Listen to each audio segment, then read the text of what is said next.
God? It is your boy JB, and I am here today, you guys, with a brand new review for the Real Housewives of Salt Lake City. This is season 6. I think this is episode 5, you guys, and the episode was titled The Salt Lake City Soup, man. You guys, this episode was hilarious.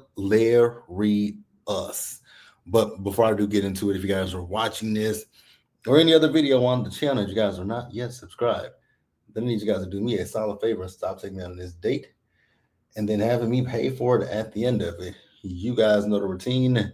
Do me that favor by liking the video, subscribing to the channel, turning on your post notifications, you guys, and also by sharing the video.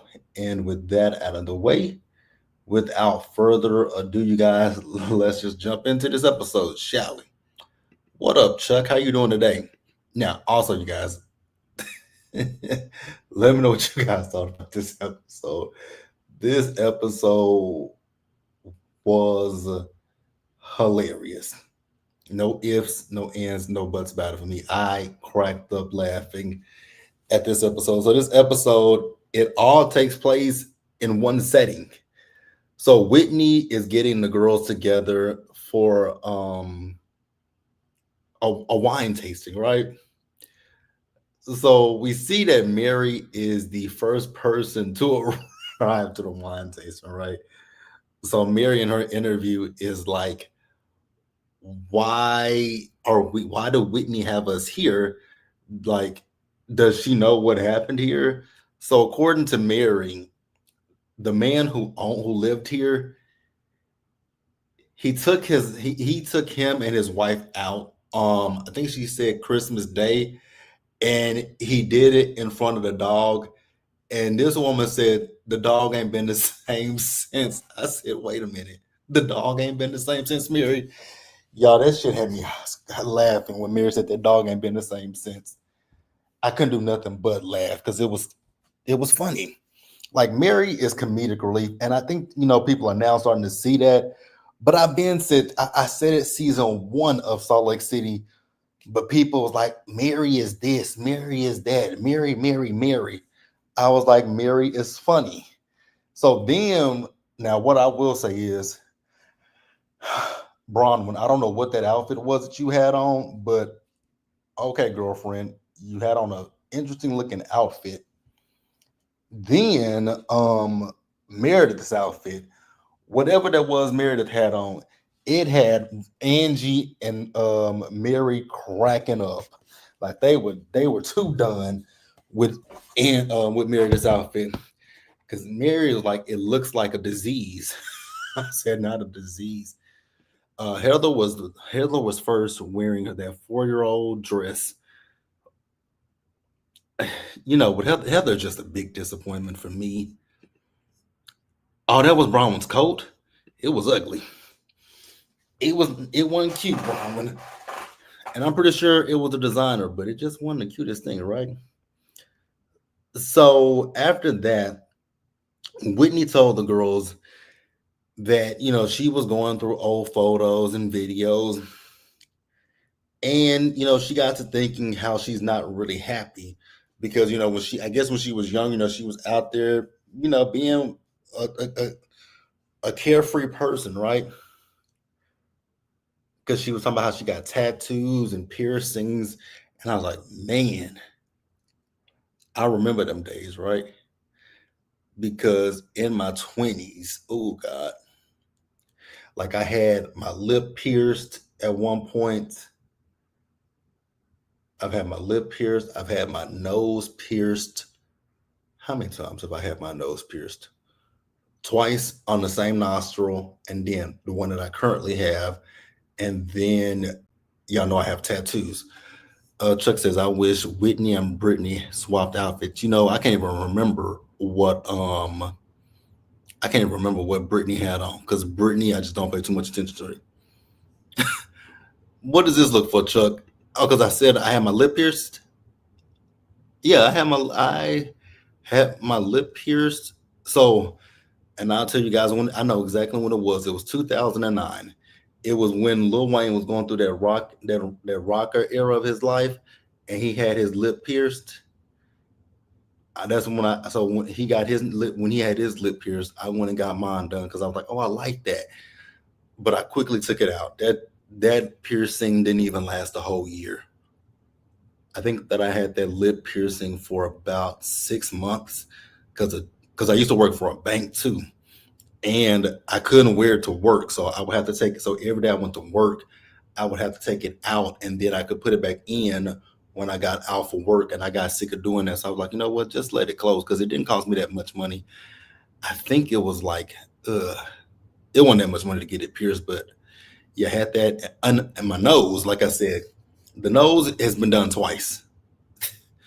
Well, no, 3 times because I have my nose. My nose is currently pierced, but the other side they didn't pierce it correctly the first time, so it fell out and it closed. The second time I took it out and it closed, and so now we have the third piercing in my nose, and this is the last one. And this one I've had for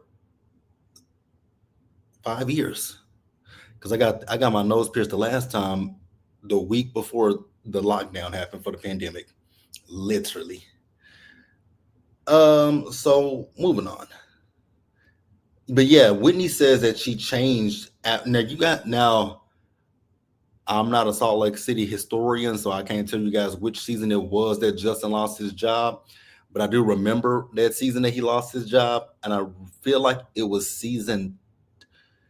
Okay, so it's either season 2 or no, I can't remember which season it was that he lost his job, but I remember what happened. It was that season when they were in their room and he spanked her ass, and the people didn't like that, so they fired him. So Whitney feels like she can. Well, it ain't no feels. Whitney conformed to, I guess, what she felt people would accept her as. But I was like, girl, y'all came on season 1, and you had a stripper pole in your house, and people. So when Justin got fired, I was so confused by that. It's like, did y'all not see his wife swinging on a stripper pole season 1? But okay, whatever. So she also let the girls know that she had invited an intuitive to give the girls a reading. Now, what I will say when it comes to intuitives, um, I've said it plenty of times before, and I always preference this by saying this is no disrespect to anybody who is interested in intuitives, mediums, psychics, or things like that. But for me, it's just not my thing. It's not my thing, so I can't really say. I'm not gonna knock it and say that psychics, mediums, and all and intuitives that they're not real. I do believe that there are some out there who do take advantage of people, but not every one of them does. Now, if you ask me to go to a psychic or medium or anything of that nature, I'm just gonna respectfully decline. Nothing personal against them, right? Nothing personal. So after that, Angie mentioned that she's listing, she's selling her home, right? And so Brittany decides that she wants to look up her home. And she's like, oh, the price dropped. I was like, Brittany, you being shady by talking about the price of a house drop. Then she talked about the fact that it's been on the market for 200 days. And then she's talking about the pricing isn't right. So her and Angie got into it about that. Because once again, she kept bringing up the price drop. And she's like, well, Angie, you do know this is my job. This is my profession. I was like, Brittany, we didn't even know you had a job until now. Like, I thought all you did was rolled up behind Jared. Speaking of Jared, she says, oh, Jared's calling me. I said, oh, Brittany. And Whitney was like, but Brittany, didn't we talk about this? And weren't you going to go 30 days without talking to Jared? And she said, yes. And she's like, and she's like, has it been 30 days? Somebody asked her, has it been 30 days? She said, no, it's only been 24 hours. I was like, oh my God. Like, are you that stigmatized? I see why your daughters don't fuck with you. And then it's even worse, your daughters are grown. Because when you sat down with that intuitive, you said your daughters were 19 and 23. So they really see you for the pick me bird that you are. That is weird, Brittany. Weird as hell. So then Whitney told Brittany that Justin and Jared came had talked, right? Because Jared came over to their house, and she says that Jared told Justin that he feels that Brittany only gets back with him, so that way she can go on trips and he can do stuff for her. I was like, "Ooh, he called you a gold digger, a gold digger." But hey, and Brittany felt offended by that. I'm like, "Well, you should feel offended by it." But again, your stupid ass is the one that still wants to talk to this man, and he's not been anything nice or kind to you. But if you like it, Brittany, then do you. Jared doesn't look like he gives good dick, but he's an Osmond, which is Utah royalty. Yeah, that is the only thing that's the only thing that Jared got going for him, is that he is an Osmond. Because if it wasn't for him being an Osmond, what else is there? Because he's not really a looker. Like he's just an average looking white man. But it's something. But Brittany don't look like she knows what good dick is. Now, neither do I, but Brittany doesn't look like she know what it is. Moving on from that. So then we get Meredith. So Meredith decides that she wants to question Lisa about what Angie told her. So Lisa's like, "Oh my God, Meredith, that is not true, Meredith. I did not say that. I did not do that, Meredith. When our friendship is good. So I wouldn't do anything like that to you." But Satan looked like she knows what. I'm like, "Oh, here we go." She says, "So Satan looks like she knows what's going on." Now, I'm gonna ask the question: who do y'all believe?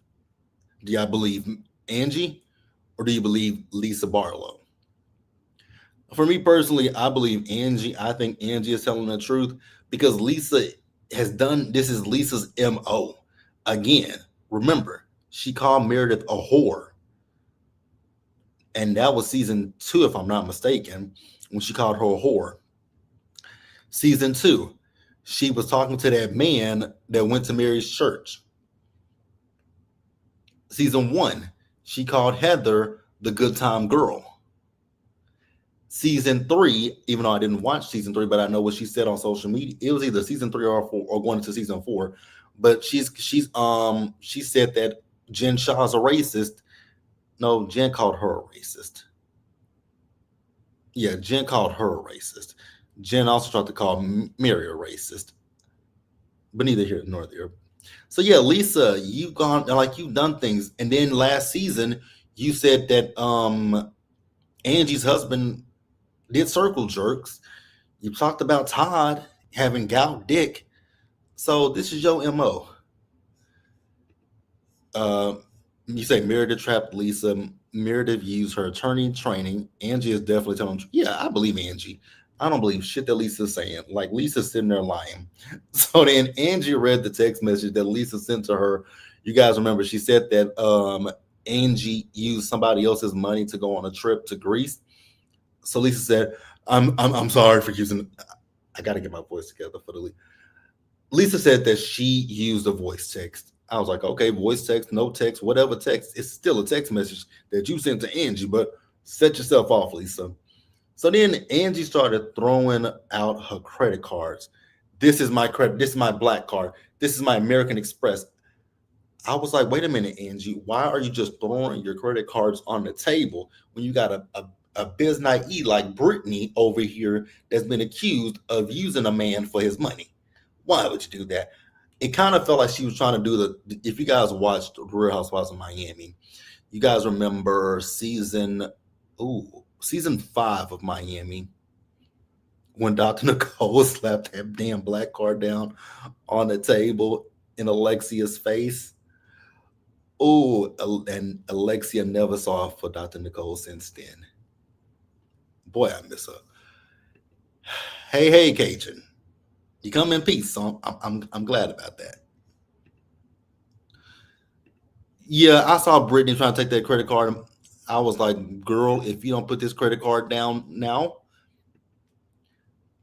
put her credit cards down."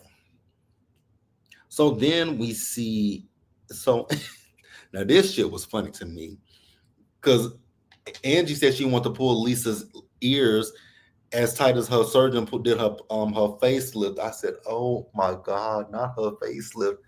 And so Lisa's like, "You're jealous of me. You're jealous of my face. You're jealous of my face." And Angie was like, "No, it looks like you went through a wind tunnel." When she said that woman like she went through a fucking wind tunnel, I screamed. Not a wind tunnel, ma'am. A wind tunnel? Now, Lisa, this just proves to me that you ain't that girl because you can't read. Because you could have came back at Angie with anything, but you gonna sit there and keep calling her shorty. What are you standing on, shorty? Shorty, shorty, shorty. I was like, you calling her short? What does that do? Like, what does that mean? She ribbed your face, like she roasted, she gagged you, she like she called you, talked about your facelift, and that it looked like you went through a wind tunnel with them lines in your face, and all you can say is that she's short. Okay. Now, also, what I will say, you guys, so I wasn't 100% listening to the tarot card readings, so the one that I can tell you guys that I remember is Bronwyn's. So the guy was telling Bronwyn that she needs to make peace with her mom, and that despite what she thinks, her mom actually does care about her. I said, "Are you certain about that, sir?" Because from what I've saw in these last few episodes with Bronwyn's mother, that lady don't really care too much for her daughter, because that lady thinks that her daughter is a disgrace. I'm not saying that, Bronwyn, that you're a disgrace, but that's the vibe that your mama gives. I just got to keep it real with you, right? So Bronwyn came back to the table, and Lisa and Angie are still screaming at each other. And Bronwyn started crying, and I was kind of confused at first why Bronwyn was crying.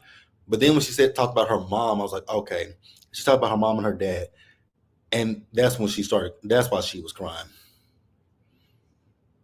Cajun, I am not holding hands with nobody. Mm-mm. No, no, no, no, no, absolutely not gonna happen. Um, where was I at?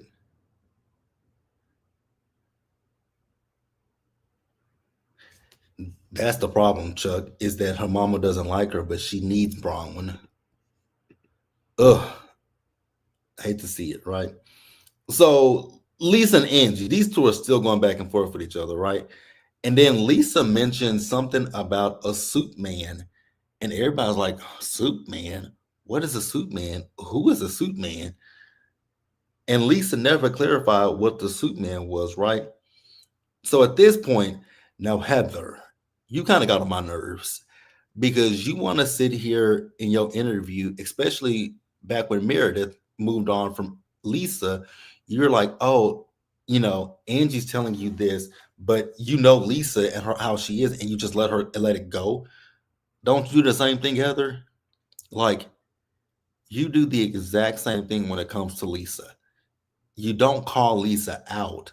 And if you do call her out and she gives you some cockamamie excuse, then you just brush it under the rug and move on with your happy married day. So Heather, you do the same thing.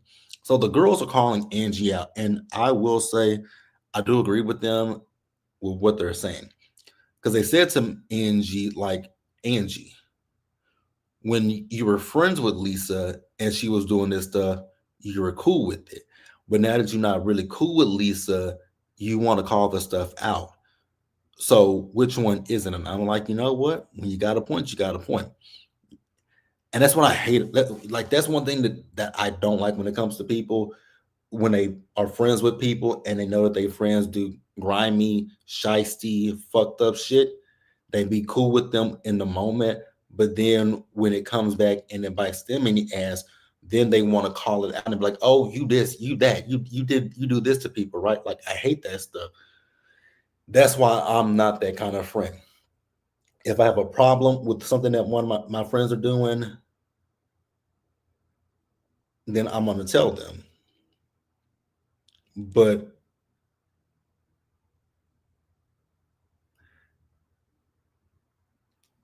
it's my bad, you guys. Somebody was texting me. But yeah, when it comes to my friends, like I always call my friends out right, wrong, or indifferent. So I'm not gonna sit here and I just don't like when people do that. It's a double, like Cajun said, double standards. Lisa, Lisa just throws Ish out like a MAGA, and Heather is the biggest pick me on the franchise. Brittany is a close second. I absolutely agree with that. Oh, Cajun, go on. Here you go. Now you're trolling Chuck. So where we at now? So at this point, they are still arguing with each other, right? So Mary went to the side to have a conversation with Lisa, and again, they still screaming at each other, going back and forth. So Angie, we see her as Heather was getting her reading. And no, was it Heather or was it Meredith? It was Meredith. Meredith was getting her reading, right? So Angie went and got this huge bin of shit and brought it out there. And everybody is looking at her like, girl, what the fuck is this? So she was like, well, since Lisa came and got the stuff for her sons, I'm gonna give back Lisa. I'm gonna give Lisa everything back that she's given to me. So she got a lecture, a horse. She gave her some Vita tequila, which had never been opened. I was like, yikes, that says a lot right there. But it is what it is. I was like, oh my god.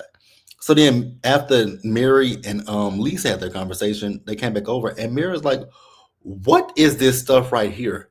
So that's when Angie said, it's everything that Lisa ever gave me. And Mary was just like, oh my God.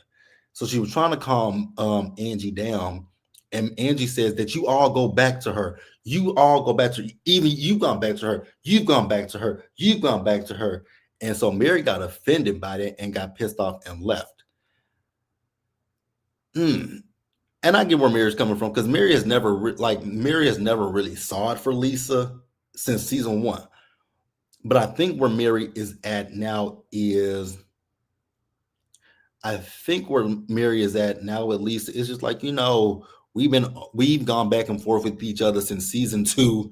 Why are we continuing to go back and forth with each other? Let's just at least be, cordial with each other. And I think that's where Mary is when it comes to Lisa. But also, Mary has never really, like I said, Mary has never really been friends with Lisa and gone along with anything that Lisa has said and done. Mary has been somebody that has always called out Lisa. So yeah, that was it. This is really it for the episode, because it was a good episode. Yeah, that's it. Here you go, Chuck. I mean, not Chuck, but Cajun. Here you go. Telling Chuck he was MAGA. Yeah, and Mary doesn't like to be yelled at. Angie was out of control again. And I get why Mary doesn't like to be like that is one of my pet peeves too. Like, if we're in public, the one thing that I always say to people, I'm not like, I don't argue with people, right? There's just one thing that I don't do. I'm not gonna argue with you, but I'm damn sure not gonna argue with you in public. And let me say this, because I don't want people thinking, oh, you do it for the politics of it all. No, I don't give a fuck I don't give a fuck what people see, think, and feel. I just don't want you to yell at me in public, because that's just gonna be like that embarrasses me, not about other people seeing. It's just like, no, I don't like that. Like, I don't want eyes on me. I don't want none of that shit. I just like, I would prefer we not argue in public. I would prefer we not argue in general. But don't yell at me. That is the one thing I ask. Don't yell at me. Because the minute that you yell at me, the minute you get loud with me, the minute you start to argue with me, it's gonna be the minute I walk away from you. Like, I will walk away in a heartbeat the minute anybody gets to the point where they want to argue, scream, and yell at me in public or anywhere. I'm like, you know what? You can have it. It ain't that deep to me. I don't give a damn. But yeah, you guys, that's all I got for this episode. Be sure to like the video, subscribe to the channel, turn on your post notifications, and share the video, you guys. Um, so yeah, now y'all know that Miami comes on tomorrow, and we got the panel. We still have to do part 2 of the reunion. And I don't know where we're gonna be at tomorrow, but we'll figure it out. And I'll see you guys then. So as always, you guys do me a solid favor. Stay safe, you guys. Take care of yourselves. Wash your hands. Be blessed. And I will see you guys in the next video. Bye, y'all.